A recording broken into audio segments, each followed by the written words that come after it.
Hello everybody, John Hamilton here, freelance writer in cloudy but cool Yorktown, Virginia. Monday, May 23rd, 2022.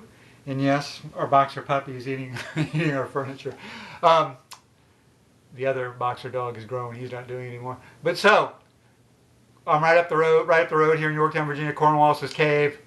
And as an American, we were always taught, Cornwallis was kind of a coward and he was a chicken, he hid out in his cave and everything. As I've gotten older, I realize, that was kind of, the old saying, history is written by the winners or the victors. So, I realized that Cornwallis was not really a coward or scared of anything, probably.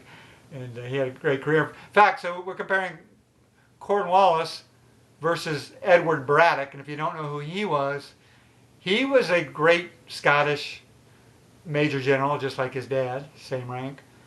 And he was brought over. George Washington got his first military battle was a defeat at Fort Necessity. So Braddock was brought over to take care of business. And he was used to that British style of fighting. And they brought him in. He had George Washington, Daniel Boone, a bunch of famous woodsman type guys that would later fight in the American Revolution.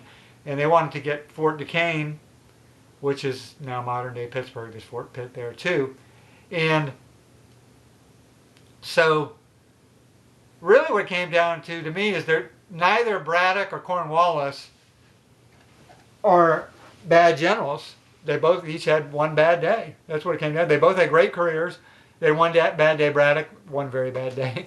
And Cornwallis, well, the siege of Yorktown was actually 22 days, September 28th through October 19th, 1781. But 22 bad days. But the surrender day, we'll say. And, supposedly sent out his subordinate with the sword. Trying to find that sword, too, by the way. If anybody knows that story, I'm trying to locate that surrender sword. Kind of a quest of mine. But that's my opinion from Americans, that they really weren't, they were good generals. They were both good. I'm going to give Braddock worse because Cornwallis went home and he had a stellar career afterwards. He went off and did some things as a diplomat. And Braddock died a couple days later from a shot to the chest, so it did not end well. And George Washington was lucky to get out of his life. He was on horseback, and he said he had 4 bullet holes in his uniform. He wrote to his mom, and I think his horses got hit, and so it was a disaster. But what happened is they got ambushed in a ravine. Braddock just went in the old, let's march with our wagons, and they had to cut a road because they had to have 14 feet wide for their wagons. And so they, the French and the Native Americans saw them coming by. This was 1755. It was the 7 Years' War, what they used to call the French and Indian War, but now it's become more politically correct, 7 Years' War. But 1754 to 1763. So it was July 9th, 1763 when they got ambushed in a ravine. And the British and the Americans had the numbers by far. But you all know from those cowboy movies, you don't want to get ambushed in a ravine. It never ends well. You're just trapped, and they finally retreated. Braddock, George Washington himself led the retreat, and somebody else took over. The French commander got killed too, by the way. So that was it was not a good day for the Americans and colonial Americans, the British colonial. Good day for the French and the Native Americans, and they looted they plundered everything from the dead bodies, all the uniforms and gold and whatever. So just the horrors of war.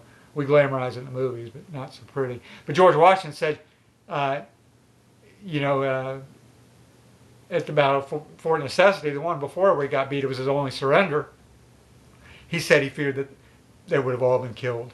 So it was one of those, let's lose the battle but win the war. And then the British did win the war. In 1763, they signed the Treaty of Paris, and they did win it. So, but anyway, that's my opinion. It's just, I just try to ramble on about this a little bit. I write articles appear in a couple local newspapers and that. I'm kind of an amateur historian. As you can see, an amateur, very amateur. But that's my ultimate. I'm going to give him I'm going to give Braddock slightly worse just because he didn't listen. What he did was sort of like, let's say a modern general didn't really know the difference between fighting in the jungles of Iraq or the desert of Iraq or Vietnam jungle. You got to fight 2 different ways. He brought in that British style. Let's just march straight forward through the woods of Maryland and Pennsylvania, and it just wasn't practical. And he didn't use the scouts either.